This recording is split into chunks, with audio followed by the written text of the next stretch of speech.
Olá, meus irmãos, que bênção o dia de hoje, mais uma oportunidade para nós nos encontrarmos através desse canal, das redes sociais, para compartilharmos a palavra de Deus. Tem sido realmente, como costumo dizer, uma experiência ao mesmo tempo desafiadora, já que é uma rotina, uma saudável rotina, mas ao mesmo tempo uma grande bênção, porque nós nos enriquecemos quando lemos a palavra de Deus, quando nela meditamos, quando aprendemos aquilo que Deus tem para nós.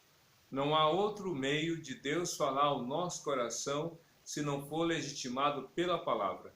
É verdade que as circunstâncias, é verdade que as mensagens que ouvimos, é verdade que as orações também que nós ouvimos, as canções, as circunstâncias, as convicções interiores, todos esses recursos, até mesmo os sonhos também.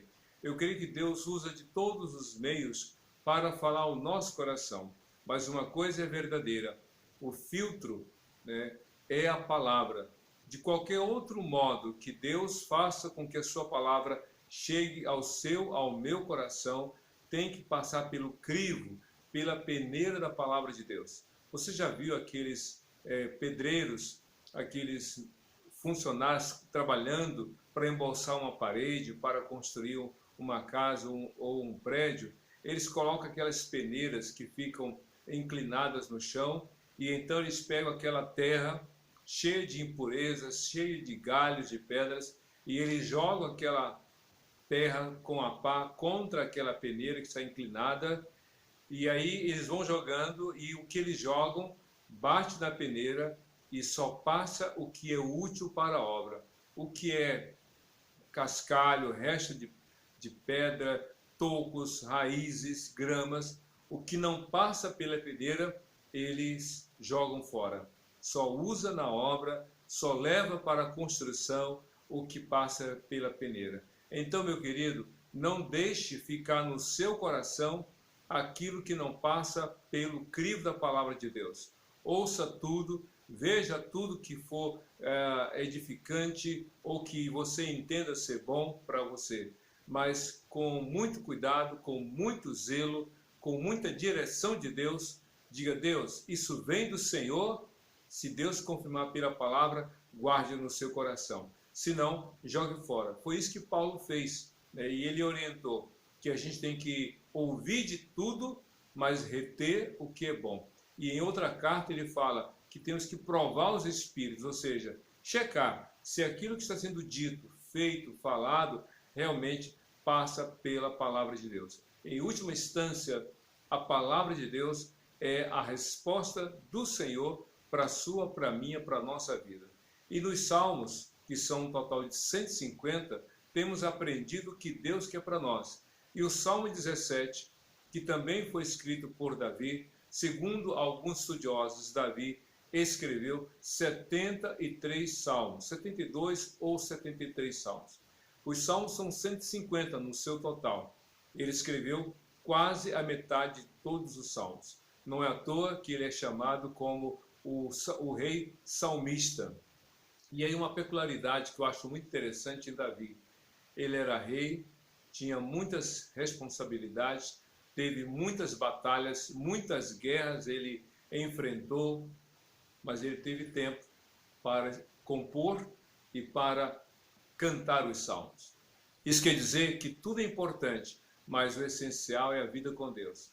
Você tem que se dedicar aos estudos, se dedicar às suas tarefas domésticas e fora dela, da sua casa, mas você precisa dedicar tempo para Deus. A Bíblia diz que Daniel, no capítulo 6, era um dos 3 ou um dos 4 líderes dos babilônicos. Ele tinha uma função superior e havia centenas de, digamos, prefeitos das cidades, gestores do Império Babilônico, e diz a Bíblia que ele orava 3 vezes ao dia.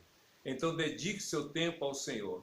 E então, para nós avançarmos na nossa reflexão, o Salmo 17, que também foi escrito por Davi, tem aqui uma experiência muito interessante.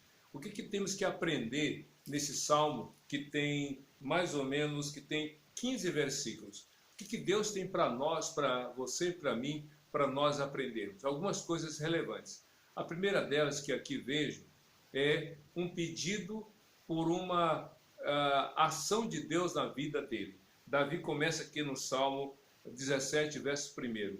Ouve, Senhor, a minha justa queixa, atenta para o meu clamor, dá ouvidos à minha oração, que não vem de lábios falsos. Davi, na maioria dos salmos que ele escreveu, sempre inicia com uma súplica, com um pedido. E aqui ele não é diferente, ele apresenta a Deus um pedido, uma súplica que ele faz, mas ele coloca algo aqui que temos que destacar. Ele diz assim: a minha oração que não vem de lábios falsos. Ou seja, Senhor, o que eu estou pedindo ao Senhor é verdade. O que eu estou falando é verdadeiro. O que estou dizendo é algo que é sincero. Davi está aqui falando de algo que parte do seu coração, mas uma oração que traduz a verdade do seu coração. Deus sonda a nossa mente e o nosso coração. Ele sabe quando falamos a verdade, ele sabe quando a verdade está longe da nossa boca, dos nossos lábios. Davi estava ciente disso. E aqui ele pede a Deus, ele suplica a Deus e ele faz uma oração verdadeira. Jesus, em Mateus capítulo 6, quando ele ensina seus discípulos a orarem, ele faz algumas comparações e através delas ensina os seus discípulos. Quando vocês forem orar, não façam como esses escribas e fariseus que ficam nas praças com as mãos levantadas, falando alto, aparentando uma santidade que não existe, podemos assim dizer, Cristo em outras palavras, ele ensinando. Eles aparentam uma santidade, uma espiritualidade que não é verdadeira. E outra coisa, quando vocês forem orar, sejam poucas as suas palavras, e não como aqueles que muito falam, porque acham que pelo ser muito por falar, serão ouvidos. Ou seja, é a sinceridade que conta diante de Deus. Não é falar bonito, não é falar de forma eloquente, não é ter uma boa oratória, uma boa dicção, não é isso. O que para Deus conta é a sinceridade do seu coração. É você orar com verdade. E é isso que Davi coloca. Se você ler esses 15 versículos do Salmo 17, vai perceber que no primeiro momento ele pede a Deus realmente, ele demonstra ao Senhor a busca pela verdade. Só que tem um detalhe. Será que você teria coragem de falar para Deus o que Davi apresentou ao Senhor? Veja só aqui no verso 3 do Salmo 17. Provas o meu coração e de noite me examinas. Tu me sondas e nada encontras. Decidi que a minha boca não pecará. Sabe aquele salmo que a gente ainda vai comentar, o 139, quando ele fala: sonda, meu Deus, e conhece o meu coração, prova-me e conhece os meus pensamentos. Em outros salmos, como esse 17, além do 139, Davi disse: Senhor, a minha vida é transparente. O Senhor pode checar. O Senhor pode fazer uma radiografia da minha alma. O Senhor pode fazer uma ressonância magnética da minha mente. O Senhor pode fazer uma tomografia computadorizada dos meus sentimentos, da minha alma. Pode checar, Senhor. Você teria coragem de dizer isso para Deus? Sonda, Senhor. Prova.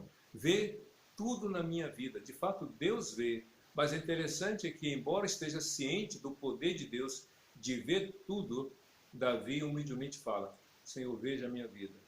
Eu quero viver a verdade. Eu quero estar do lado da verdade. Eu quero ser a favor da verdade. Jesus, quando questionado por João, ou melhor, por Pilatos, disse: eu vim a este mundo para dar testemunho da verdade. Quando Pilatos ouviu isso, perguntou: mas o que é verdade? Jesus não respondeu. Sabe por quê? Porque ali estava a verdade diante de Pilatos. Ele disse em João 14,6: eu sou o caminho, a verdade e a vida. Paulo, na segunda carta aos Coríntios, capítulo 13, diz o seguinte: porque nada temos contra a verdade, mas a favor da verdade. Pegue um porco-espinho e tente passar a mão nesse dorso do porco-espinho, da cauda para a cabeça.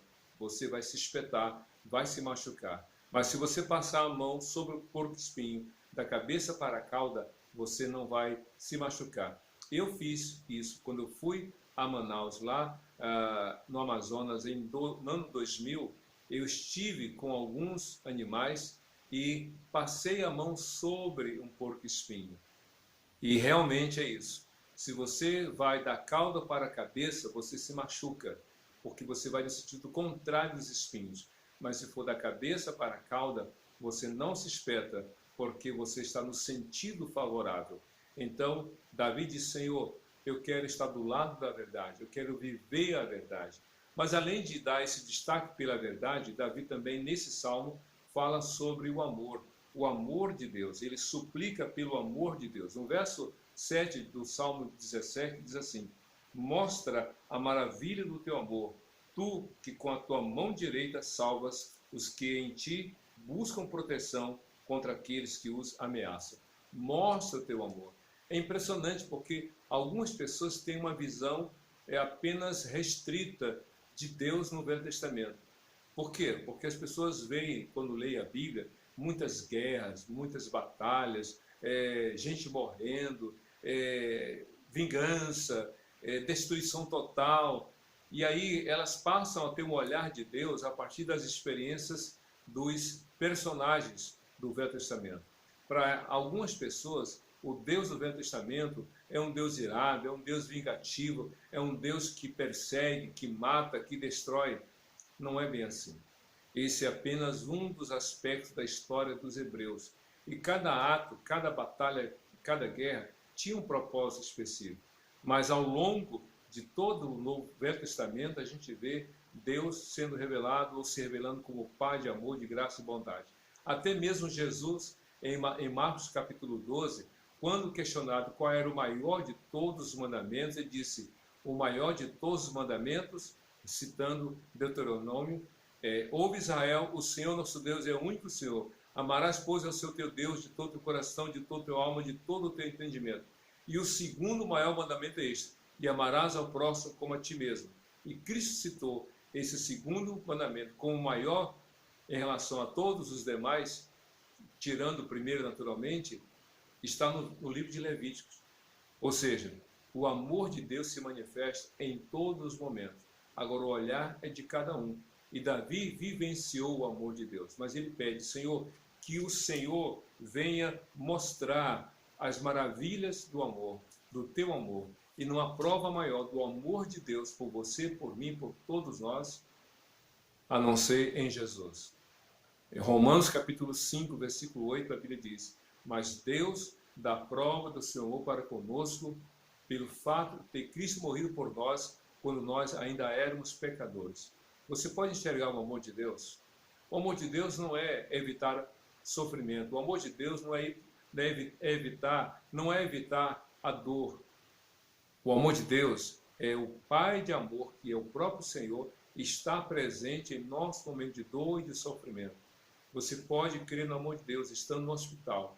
Você pode crer no amor de Deus ainda que a injustiça prevaleça na sua vida. Você pode ver o amor de Deus ainda que você passe por uma perda, ainda que você seja traído, enganado, passado para trás. O amor de Deus por você não diminui, porque não são as circunstâncias que determinam o amor de Deus, mas é o amor de Deus que nos leva a superar as adversidades da vida. Mas é interessante como Davi, ao final do Salmo 17, do meio para o final, ele fala sobre a graça de Deus, ele fala sobre o cuidado de Deus. E aí ele responde, ou ele suplica a Deus, que Deus exerça a sua justiça. Aqui no verso 13 do Salmo 17 diz: levanta-te, Senhor, confronta-os, derruba-os com a tua espada, livra-me dos ímpios. É interessante, porque Davi, se você ler todo o Salmo 17, ele fala de ser perseguido, de ser odiado, das pessoas ficarem acompanhando os passos dele, checando o seu modo de viver, bisbilhotando sobre a vida dele. E é interessante, ele não faz uso da vingança ou da justiça pelas próprias mãos, ele coloca para Deus. Diz: Deus, cuida disso. Eu não posso resolver isso, mas o Senhor pode. Eu não posso responder os que me ofendem, os que me perseguem, os que praticam injustiça contra mim, mas o Senhor pode. Isso que é maravilhoso. Você crer, você saber que Deus cuida de você e você confiar nele. E então o Salmo 17, no versículo 15, que é a parte final, diz assim: quanto a mim, feita a justiça, verei a tua face. Quando despertar, ficarei satisfeito ao ver a tua semelhança. O salmo, ou a maioria dos salmos, se não todos, pode começar com uma súplica, e de fato começa com uma súplica, apresenta as dificuldades que justificam aquela súplica ao Senhor, demonstra ou falam os salmos de dor e de sofrimento, mas sempre termina com a palavra de esperança, uma declaração de fé. E muitas vezes no sentido escatológico, ou seja, no sentido do futuro, da eternidade. E é isso que diz aqui no verso 15: quanto a mim, feita a justiça, verei a tua face. Como é que a gente pode ver Deus? Eu não consigo ver Deus como eu vejo a minha esposa, meu filho, como eu vejo meus amigos, meus irmãos em Cristo. Eu não vejo Deus como estou podendo ver aqueles que estão nas redes sociais, e nem você pode ver Deus como me vê através desse canal ou ver as pessoas, porque Deus é invisível aos nossos olhos. Então, como é que Davi fala? Então, feita a justiça, verei a tua face. Certamente que está falando sobre a eternidade. Meu querido, a vida neste mundo não se reduz a este mundo, é apenas um modo transitório, um tempo passageiro, porque o que Deus espera de nós é a glória eterna. Que você saiba que neste mundo é tudo transitório, o eterno virá depois. E o texto de Davi, o Salmo 17, fala da glória eterna em Cristo Jesus. Saiba que todo esse sofrimento vai passar.